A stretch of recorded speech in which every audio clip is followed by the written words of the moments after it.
Olá, olá pessoal, boa tarde, sejam bem-vindos ao canal Educação. Professor Adeildo Alves com vocês aqui hoje para a gente fazer nossa revisão, de hoje sobre arte concreta e neoconcreta. Estou aqui substituindo o meu grande colega, professor Madison.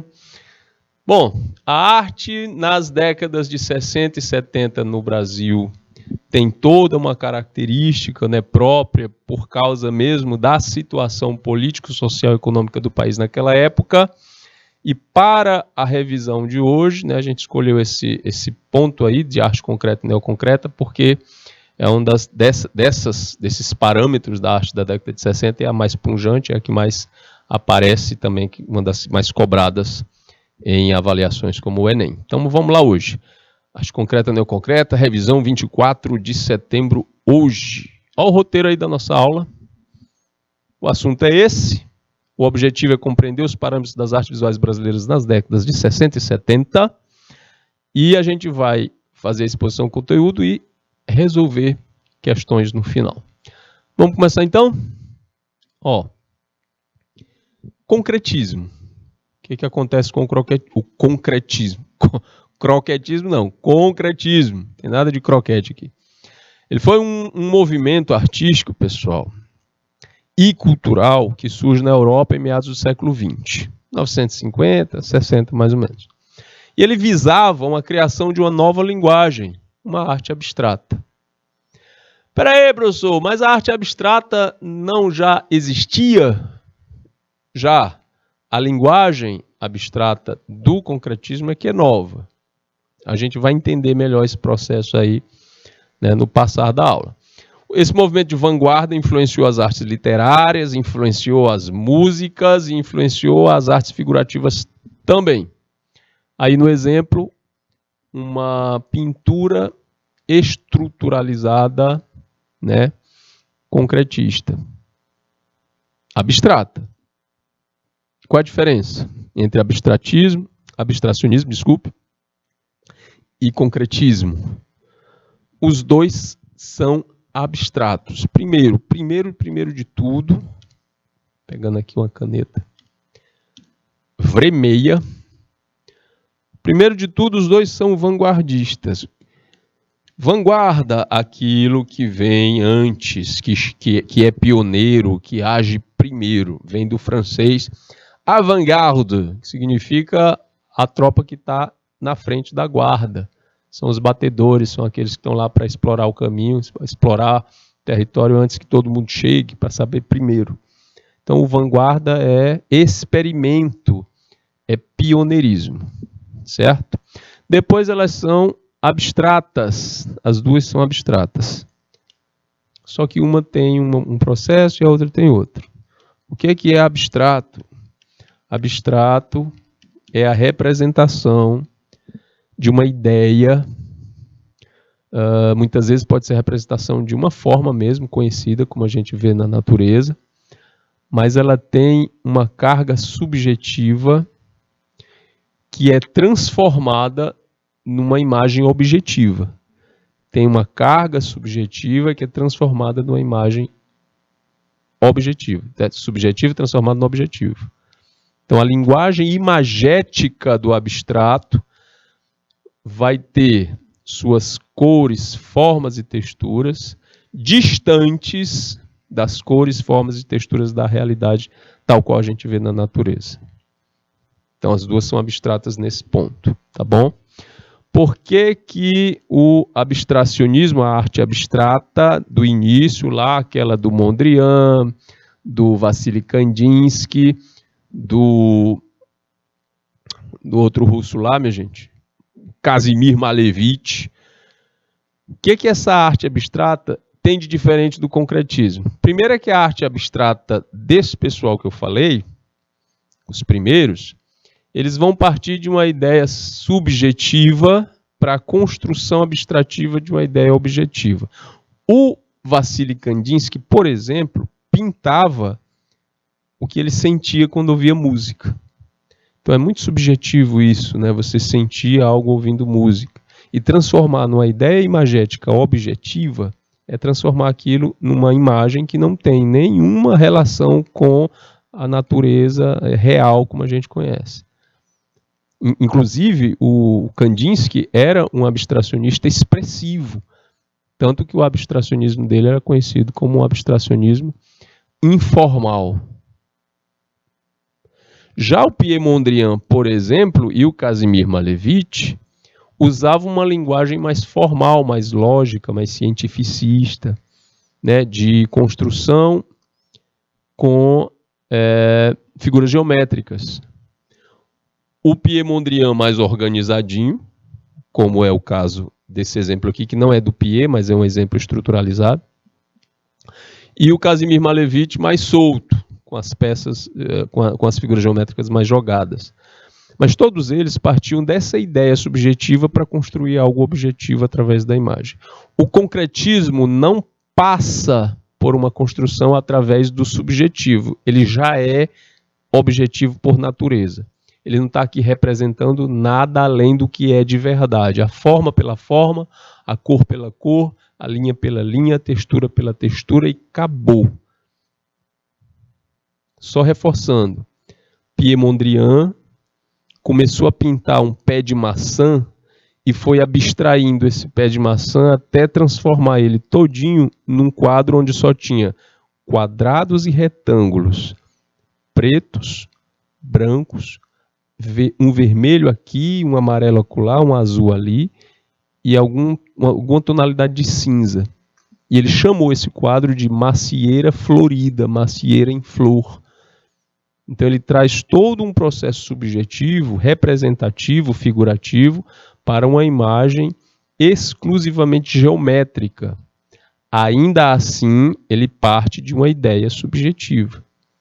Ele dá um título para isso, macieira em flor. Kazimir Malevich fazia algo parecido, só que não tão organizadinho como era, né, perfeitinho, o Pierre Mondrian. E o Kazimir ainda dava nomes como amolador de facas, por exemplo, para os quadros dele. No concretismo, a gente não vai passar por esse processo. Chamar um quadro desse aqui por um nome que lembra alguma coisa que é figurativa. Não. Muitas dessas obras nem títulos vão ter, vão ser chamadas assim. Sem título, número tal. Que é para poder distanciar ainda mais a pessoa dessa colocação subjetiva e transferir, traduzir a característica lógica cientificista do concretismo. Ok? Continuando a falar disso. Quais são as principais características do concretismo? Ela vai ter característica na literatura e nas artes plásticas. Na literatura vai ser a valorização do conteúdo visual e sonoro, a sintaxe visual em detrimento da discursiva, ou seja, a forma do texto, a forma visual do texto vai ser mais interessante do que a questão, né, relativa aos versos e às estrofes, a discussão da coisa, certo? E o banimento, né?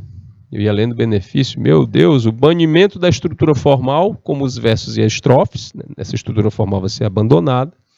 Utilização de efeitos gráficos, né? Muitas vezes o texto vai ter uma forma visual. O texto começa a ser escrito de um jeito e ele vai ganhando espaço e se transformando numa espiral, por exemplo. Há o papel, né, que torna-se a tela do artista, aproveitando todo o espaço, a utilização de efeitos gráficos nesse sentido. Defesa da racionalidade.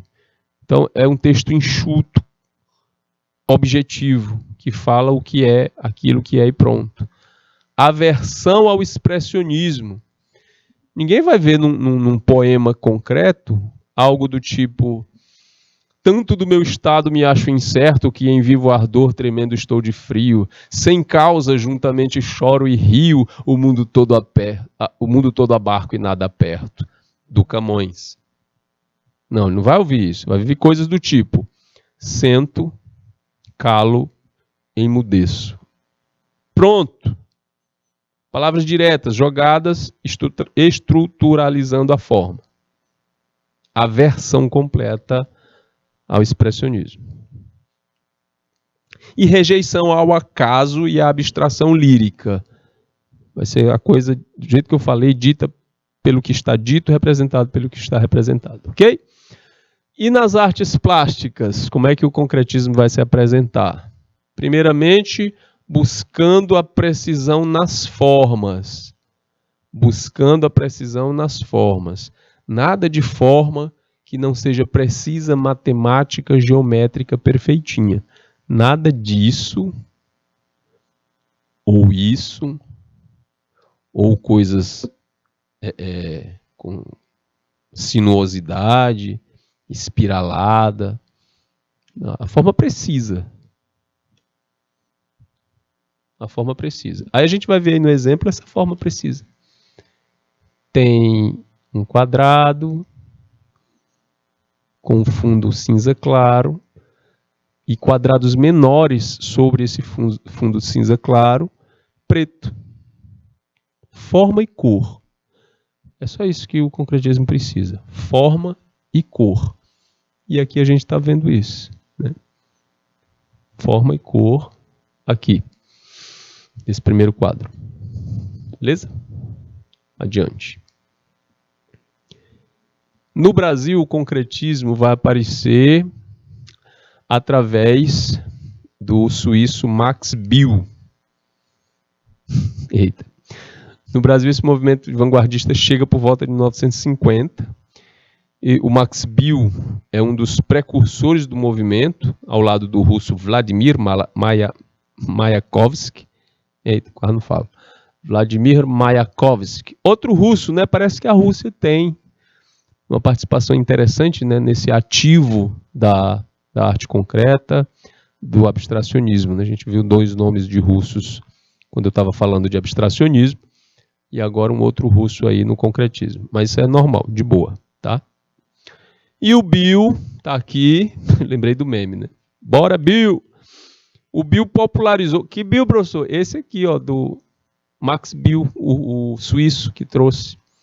Populariza as concepções dessa nova tendência na Exposição Nacional de Arte Concreta em 1956. Certo? Olha aqui outro exemplo de uma composição que só considera a cor e a forma. E você vê, você percebe. Boa tarde, Érica. Eita. Menina, tu tá de tarde, é? Nunca mais te vi de manhã. Tudo bem? Boa tarde também a Jusilene Joenir, que está aí com a gente. Olha só, você observa esse quadro e vê os quadrados, né, entre vermelho e branco, e alguns triângulos que se organizam, né, quando o quadrado é cortado por essa linha transversal, formando outras formas e ainda assim mantendo algo geométrico, sem tocar em nada que seja expressivo no total, né, expressionista. E a forma geométrica, ela continua falando contigo como forma geométrica. Ela não vai te dar nenhum aditivo aí a mais do que necessita. É equilibrada, concisa, lógica. É concreto. E por que a arte moderna no Brasil abraça tão rapidamente essas novas invenções aí? Esses novos fazeres?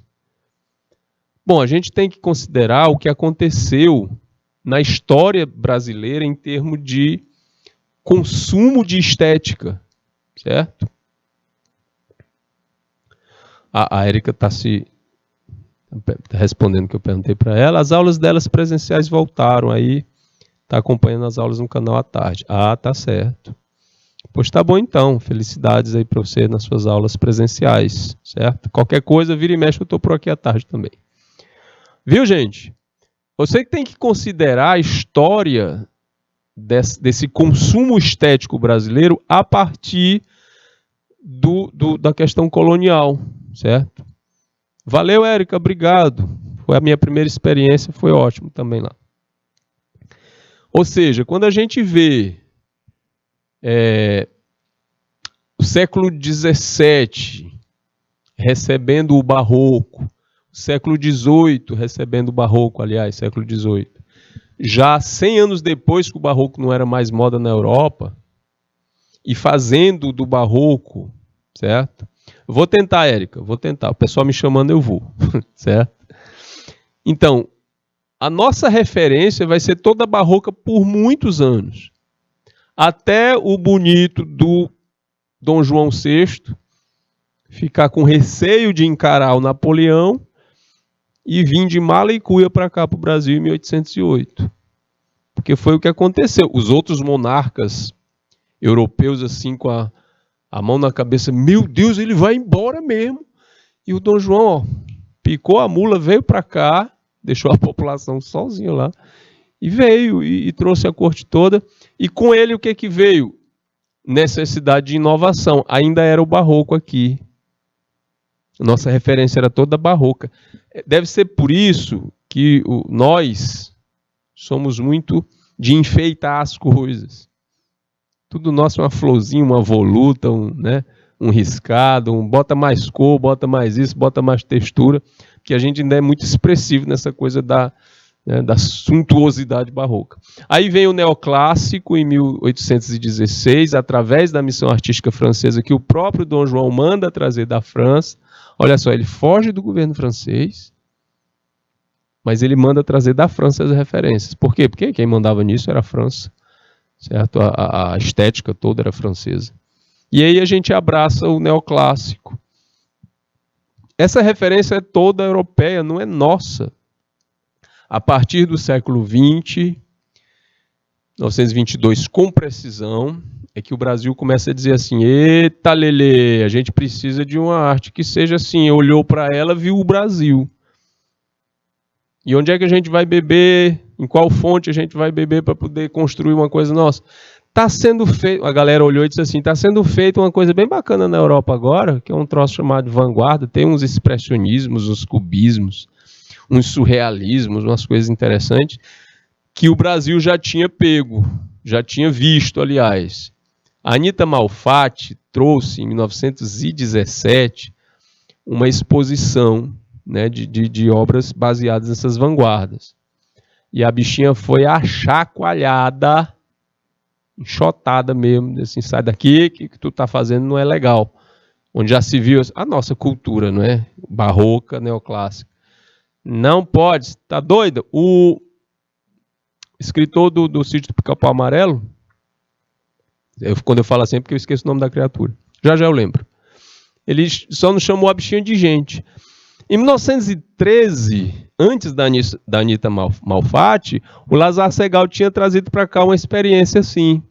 E aí ele foi recebido com uma fria polidez. O pessoal olhou, não gostou, mas não disseram nada com ele. Mas com a Anita, coitada, né? Recebeu assim uma chacoalhada de lá para cá. E aí ela ficou tensa, disse, não é muito bom mostrar isso para o Brasil agora. Mesmo assim, em 22, ela participa da Semana de Arte Moderna. E tudo que é moderno no país, em termos de arte... Pronto, Monteiro Lobato. Lembraram para mim aqui, graças a Deus. Porque tem hora que funciona, tem hora que não sai. Pronto, Érica botou lá também, Monteiro Lobato. Estou me lembrando aqui só do boleto, mas bora lá. No dia que um boleto meu chamar Monteiro Lobato, eu lembro. Certo? Então, o que eles fizeram? Nós temos as vanguardas, elas parecem muito com o que a gente quer fazer de novo e a gente vai aproveitar e lançar essas vanguardas com a nossa cara. E tudo que é de vanguarda, tudo que é moderno, que entra no país, estava sendo abraçado. Tanto que nossa arte, reconhecida lá fora, é toda vanguardista. Assim, nossa, não tem um artista brasileiro que seja um artista que pinte tradicionalmente. Tem. Tem sim, inclusive um piauiense, que fez umas pinturas muito voltadas para essa coisa do clássico, romantista e impressionista. Mas a nossa pujança, a nossa criatividade, a nossa força está no vanguardismo. Por isso o concretismo vem com facilidade para cá, certo? E encontra espaço. E vamos lá que eu tenho pouco tempo. O Grupo Concretista de São Paulo é o primeiro que aparece, né? O movimento concreto se constitui primeiramente na cidade de São Paulo, em meados da década de 50, porque foi em São Paulo também que começou essa história de modernismo com a Semana de 22, apresentada no Teatro, né, Municipal de São Paulo, nos dias 13, 15 e 17 de fevereiro de 1922.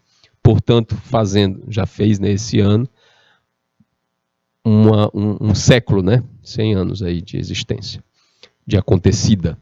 Sendo liderado pelos poetas Augusto e Haroldo de Campos, que eram irmãos, eram conhecidos como os Irmãos Campos, e o Décio Pinhatari. O Grupo Concretista de São Paulo foi fundador da revista Neugandre, ou Neugandres, pode chamar assim sem problema. Essa revista era divulgadora das ideias atreladas ao concretismo, certo? Eles usavam esses meios. Revistas especializadas, quando não tinha uma revista especializada que eles pudessem editar alguma coisa lá, publicar, eles publicavam a revista.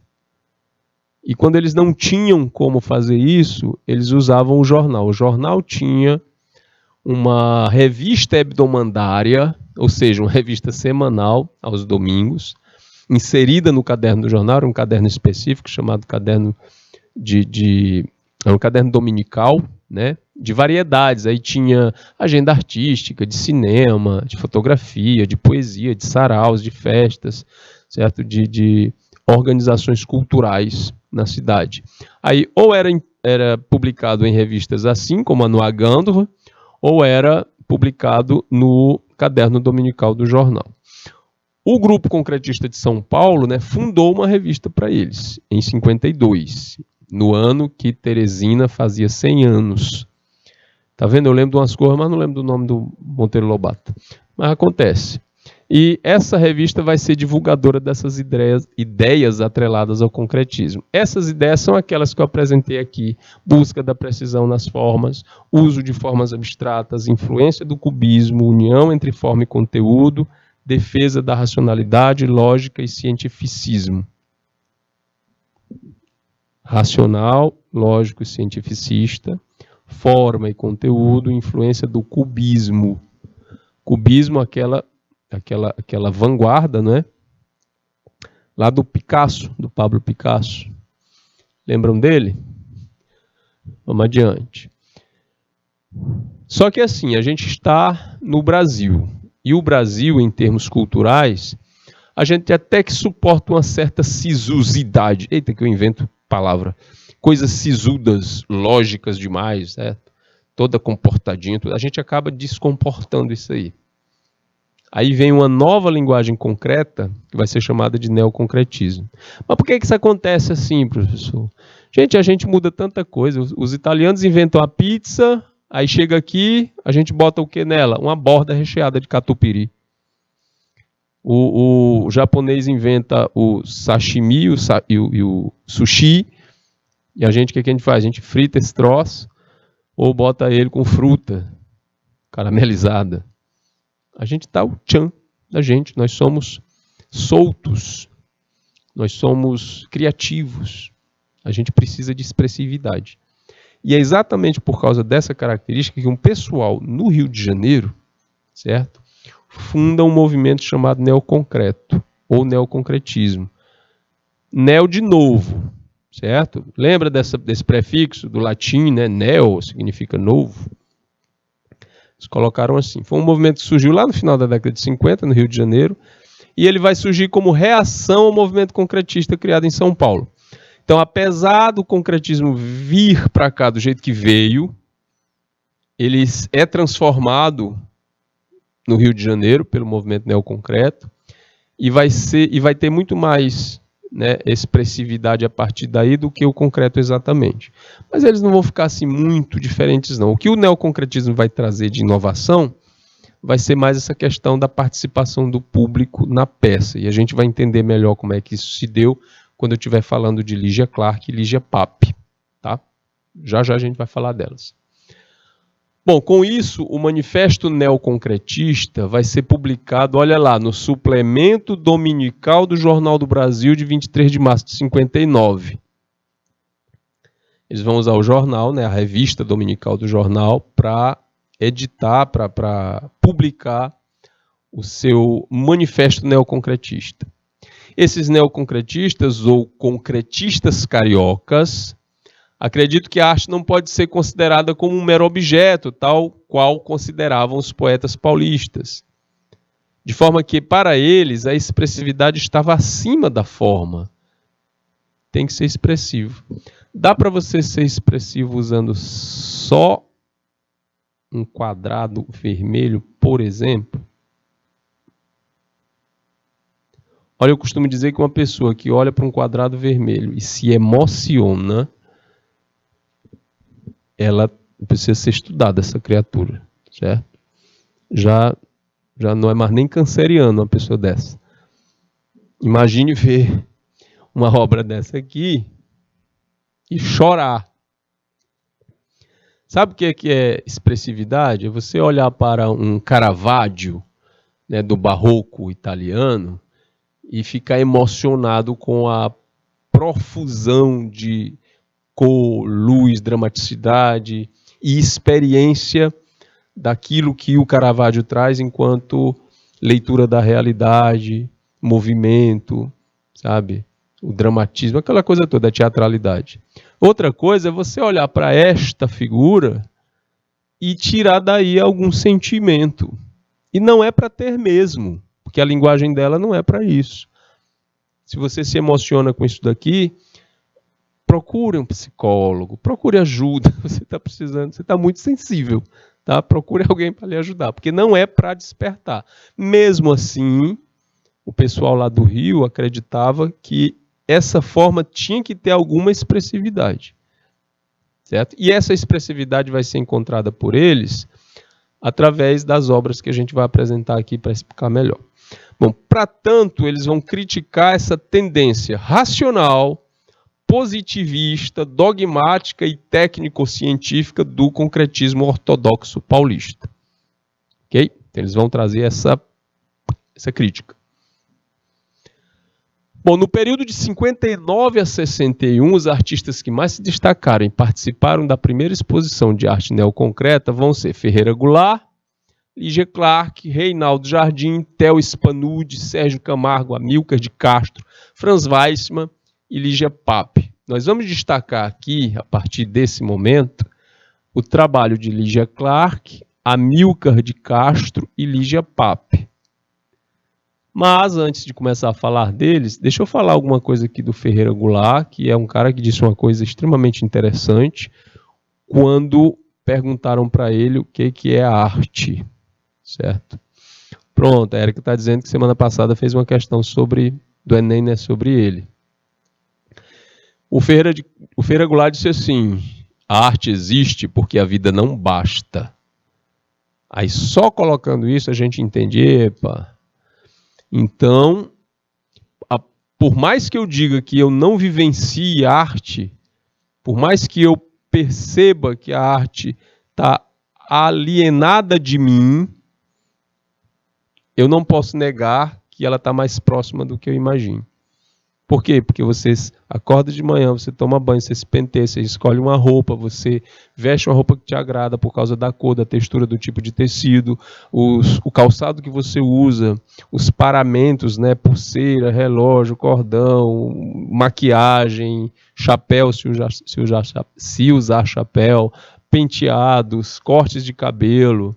O filme que você gosta, a novela que você gosta, o jeito que você vê o seu esporte preferido, a série que você segue, a música que você escuta, o cheiro das coisas, a cor das coisas, as capas dos seus cadernos, as capas dos livros, os livros que você lê, aquilo que você consome enquanto literatura, tudo isso é linguagem artística acontecendo na tua vida sem tu perceber muitas vezes que aquilo é arte. Porque quando a gente fala de arte, a gente joga assim para a pessoa, pá, arte. A pessoa pensa o quê? Um quadro pendurado na parede de um museu. Geralmente é isso. E ela não percebe que passa na rua, na frente de uma loja, olha para uma vitrine, entra na loja, compra a peça que viu, muitas vezes só pelo jeito que a vitrine estava organizando e destacando aquela peça. Porque o vitrinólogo, eu inventei essa palavra agora, o design de vitrine, ele tem esse objetivo, fazer a pessoa entrar na loja e comprar a peça por causa do jeito que ele organizou a vitrine. Isso é diálogo estético, certo? É diálogo estético. As obras do Caravaggio são lindas, colocou aí a Érica Fernanda. E foi dele que você fez a questão do Enem. Beleza. Só podia ser italiano. Érica, eu vou discordar de você. Tá?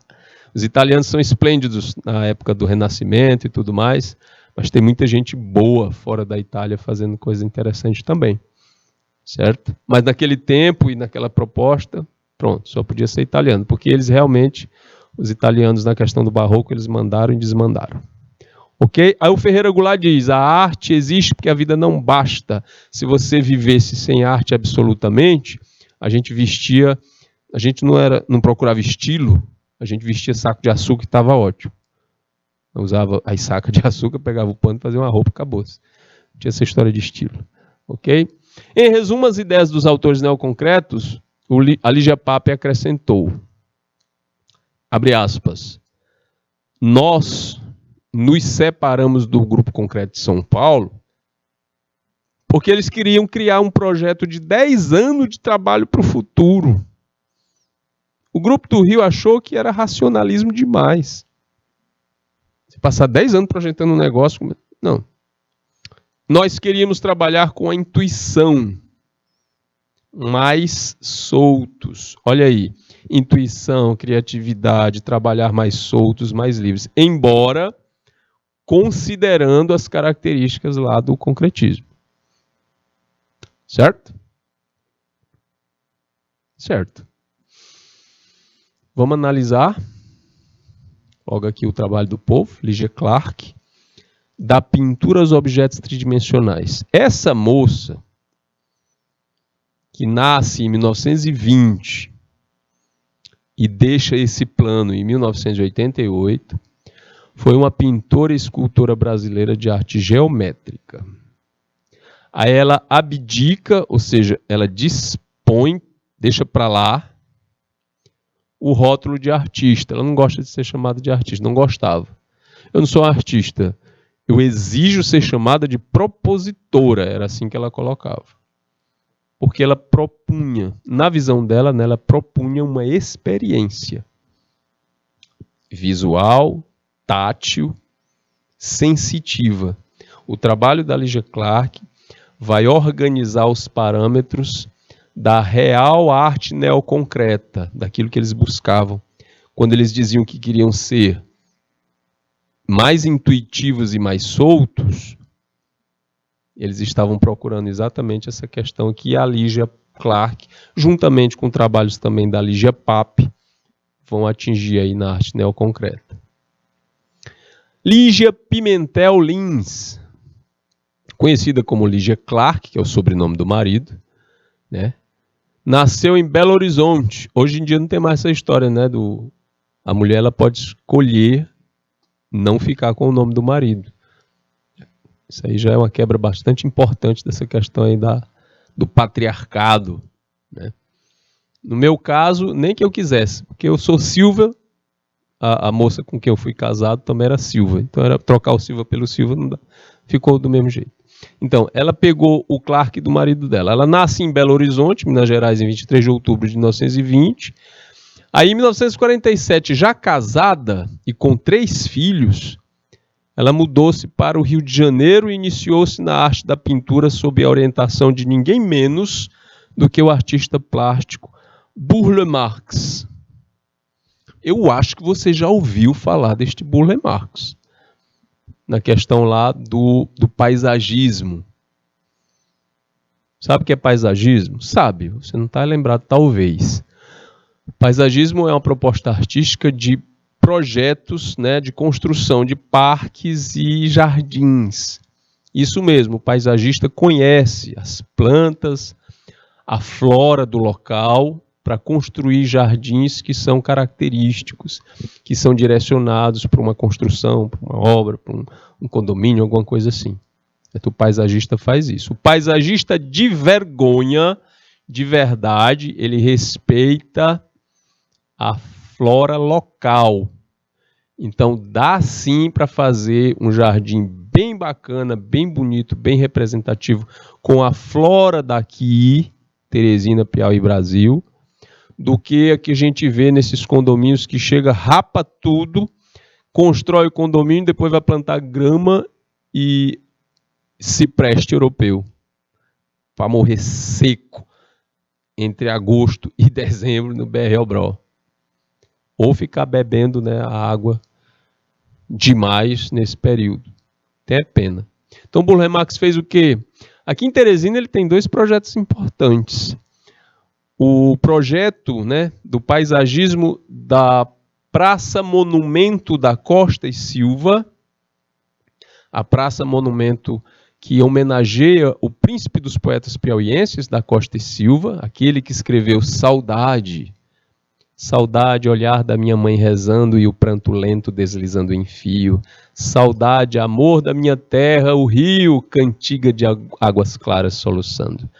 Então ele ganha essa praça aqui em Teresina, infelizmente não é chamada pelo nome, Praça Monumento da Costa e Silva, mas pela referência. Do lado da praça tem o que a gente chamava de Centrais Elétricas do Piauí, a CEPISA, que hoje é a Equatorial Energia. Então até hoje a praça é chamada de Praça da CEPISA. Está sofridinha, está abandonada, né? O projeto paisagístico foi um pouco modificado, mas está lá. Outro projeto do Burle Marx aqui em Teresina são os jardins do Palácio de Karnak, também projetados por ele. E vindo para Teresina para se tratar, você pode ter a oportunidade de ir no Hospital do Olho, e lá na recepção você pede para beber água. Aí eles vão te direcionar para um bebedouro lá no canto, e perto do bebedouro, da entrada dos banheiros, na parede, tem um quadro do Burle Marx.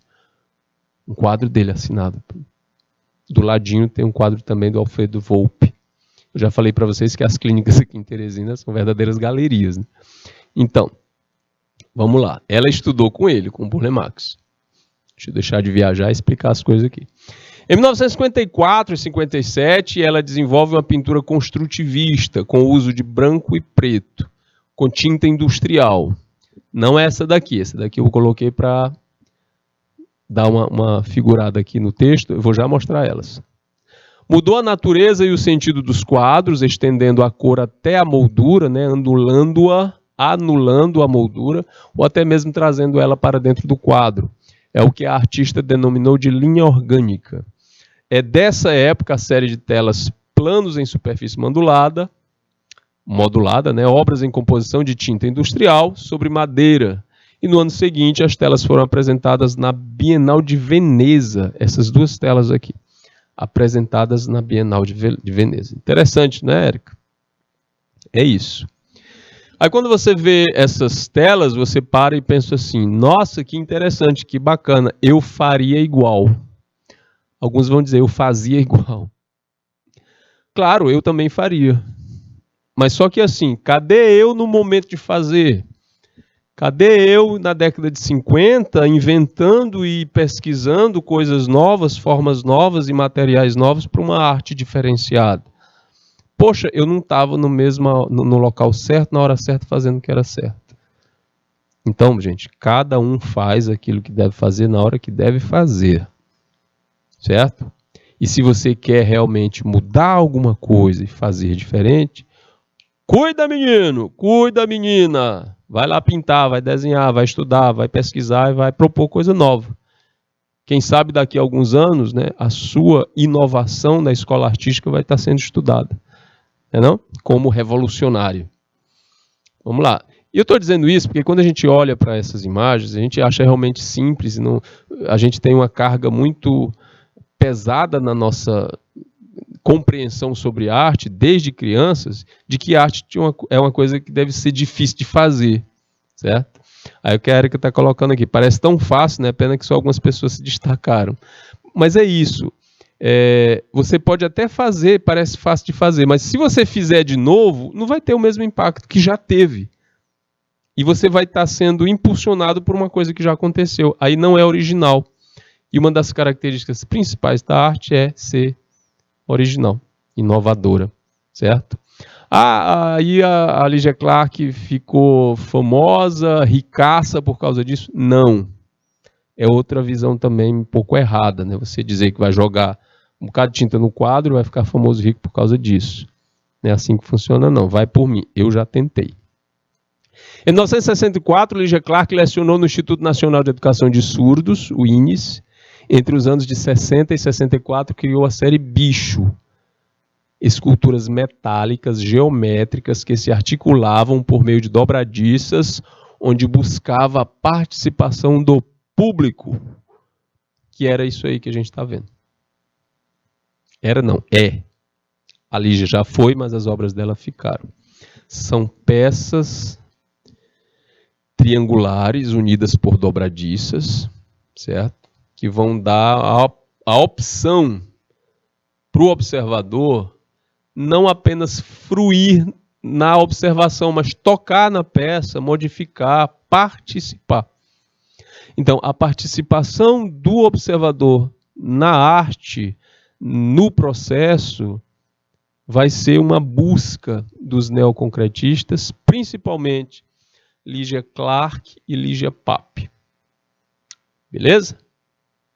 Série Bichos, da Lígia Clark.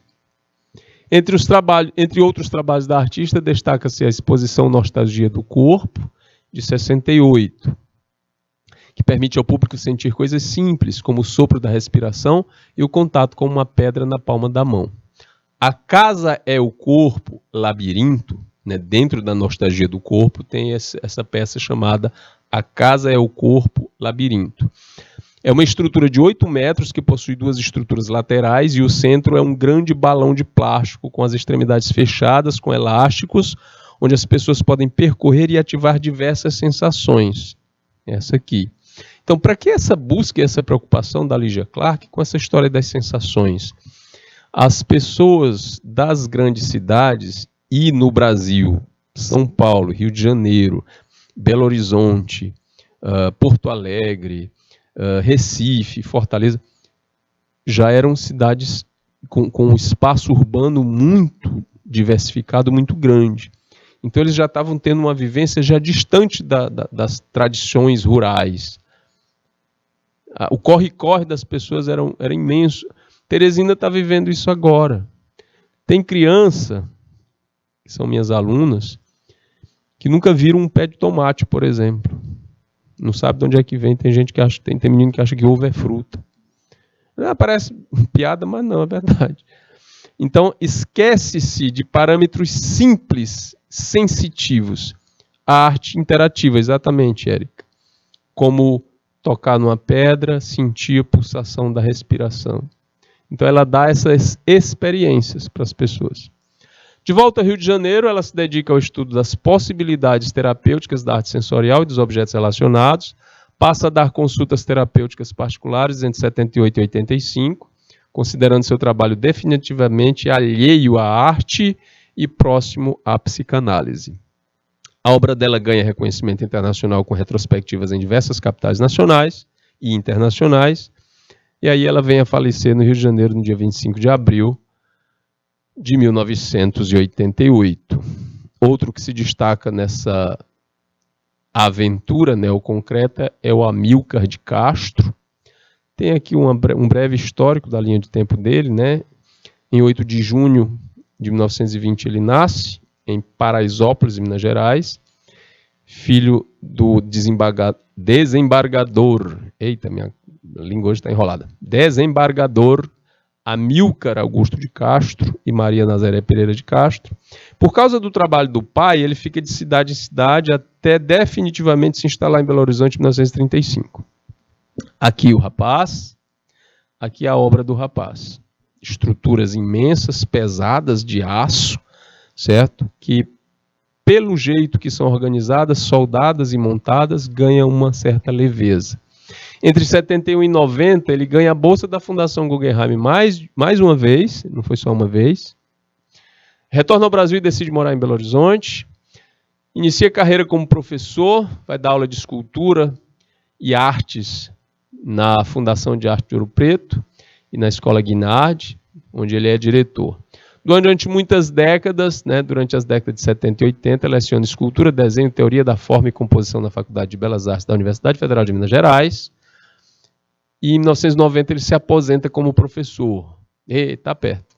Em 73, retoma os trabalhos de desenho que antes eram projetos de esculturas e agora passam a ser trabalhos independentes. Esses trabalhos ficam desconhecidos do público até 76, e aí ele faz uma exibição desses trabalhos no 4º Salão Global de Inverno em Belo Horizonte neste mesmo ano. Um ano antes, ele desenvolve pinturas em acrílico com trinchas e vassouras, e em 77 recebe na categoria Desenho o Prêmio de Panorama da Arte Brasileira organizado pelo MAN de São Paulo. Em 78 é premiado na categoria Escultura, com esse tipo de escultura aqui que já foi mostrado para vocês. Certo? Amílcar de Castro. Lígia Pape, para a gente fechar essa análise dos 3 grandes artistas, porque ainda tem questões para a gente analisar. Quem foi Lígia Pape e sua arte como experimento dos sentidos? Olha essa garotada aí toda nesse lençol imenso, né? Cada uma saindo sua cabecinha por um buraco. Vamos explicar o que é isso aí já já. Lígia Pape foi um dos principais nomes da arte brasileira contemporânea. Com criatividade e habilidade, essa artista neoconcretista deixou um legado único. Seu trabalho não só questionou a estética da abstração geométrica, como enfatizou os sentidos e a interação do público. Olha a carinha dela, fofa. Olha lá, o que ela fez também. Nasce em 7 de abril de 27, eu volto já para o outro slide. No Rio de Janeiro, ela se une ao movimento da arte concreta aos 20 anos. Poucos anos depois, no entanto, a artista, juntamente com contemporâneos como aqueles, né, Ferreira Goulart, Hélio Oiticica, Ligia Clark, abandona o concretismo para ser uma das protagonistas do novo experimento, né, de movimento neoconcreto. Essa participação do público que ela prevê, que ela enfatiza, foi fortemente representado por meio dela, né, Pape, na obra Divisor, de 1968, que é essa obra aqui. Essa releitura aqui, certo? Que está aqui numa foto de uma ala de escola de samba, uma ala infantil de escola de samba, que releu esse processo. Então, o que é isso? Esse divisor, não é? De 68. É um dos trabalhos mais emblemáticos dela, contando com um grande tecido branco com furos dispostos para as pessoas colocarem suas cabeças. Essa performance buscou retratar a liberdade pessoal dentro da sociedade. Liberdade pessoal dentro da sociedade. Olha, ao mesmo tempo que você está sozinho no seu espaço, você faz parte dessa malha social. Se você puxar muito para um lado, você acaba se limitando a estar preso a outra pessoa. Esse estar preso pode ser a relação de trabalho, de família, essa relação comportamental que você tem dentro da própria malha social, da própria construção social. Trabalho da Lígia Pape. Durante a década de 70, o trabalho dela apresenta um caráter voltado para a cultura pop brasileira, já que nesse período, né, a ditadura militar censurava, oprimia e inibia a liberdade de expressão, assim por meio de vídeos e instalações, ela criticava de modo metafórico o regime ditatorial, assim como fez vários outros artistas nesse período. Beleza? Tenho aqui 3 questões, três, para a gente analisar. Hélio Oiticica foi um dos representantes da vanguarda artística nacional que transformou a arte a partir dos últimos anos da década de 1950 e nos anos de 1960. Inicia sua atuação artística a partir das pinturas chamadas de meta-esquemas, depois de bilaterais, as invenções e em seguida participou do movimento neoconcreto. Mais tarde, realizou os núcleos, os penetráveis, os parangolés e, por fim, os bólides. Com base nos conhecimentos sobre a arte das décadas de 50 e 60 e sobre o trabalho de Hélio Oiticica, assinale a alternativa que identifica somente as imagens que pertencem a essa série de bólides. Eu trouxe essa daqui porque eu queria falar sobre o Hélio Oiticica e as características do trabalho dele. Aqui é uma instalação, aqui é outra instalação. As outras peças não são instalações. E se não são instalações, elas vão estar ligadas a uma série de esculturas que vão ser chamadas de bólides. Então não tem muito segredo aqui. Qual que você vai marcar? Letra A, B, C, D ou E. 1, 2 e 3, 1, 3 e 5, 1, 4 e 5, 1, 2, 3 e 4 ou 2, 4 e 5. Bom, é só a gente tirar as instalações. Então, a 1 e a 5 são instalações, elas não vão participar desse processo de escultura chamada de bólide, certo? Do L8 Sica. Então, onde tem a 5 e a 1, aqui tem a 5, aqui tem a 1 e a 5, aqui tem a 1 e a 5, aqui tem a 1. Então, não participa. Sobra, tá facinho, né? Letra D. As figuras 2, 3 e 4 é que vão estar, como pede aqui a questão, né? Identifica as imagens que pertencem à série bólides. Ó, os parangolés foram obras de arte para vestir, eram mantos. Os penetráveis eram instalações, os núcleos também eram instalações. Tanto os núcleos como os penetráveis tinham essa característica aqui, ó, da pessoa ir por dentro, participar, né, do processo montado, ok? As esculturas bólides são essas aqui, 2, 3 e 4, ok? Ficou claro, né? Ótimo. Vamos adiante. Lê o texto a seguir. Denominamos arte concreta as obras de arte que são criadas segundo uma técnica, né, e leis que lhes são inteiramente próprias, sem se apoiarem exteriormente na natureza sensível ou na transformação desta, isto é, sem intervenção de um processo de abstração. Esse aí foi o texto do Max Bill, né, 1936, em Projeto Construtivo Brasileiro da Arte. Com base no texto e nos conhecimentos sobre a arte concreta, assinale a alternativa correta. A letra A diz assim: a arte concreta caracteriza-se pela utilização de elementos da industrialização. Letra B, as obras da arte concreta são representações abstratas. Letra C, a percepção visual é o principal foco da escultura e da pintura concretas. Letra D, as realidades criadas pelas obras concretas não enfatizam a linha e a cor. Letra E, na arte concreta, o artista registra sua individualidade pelos seus sentimentos.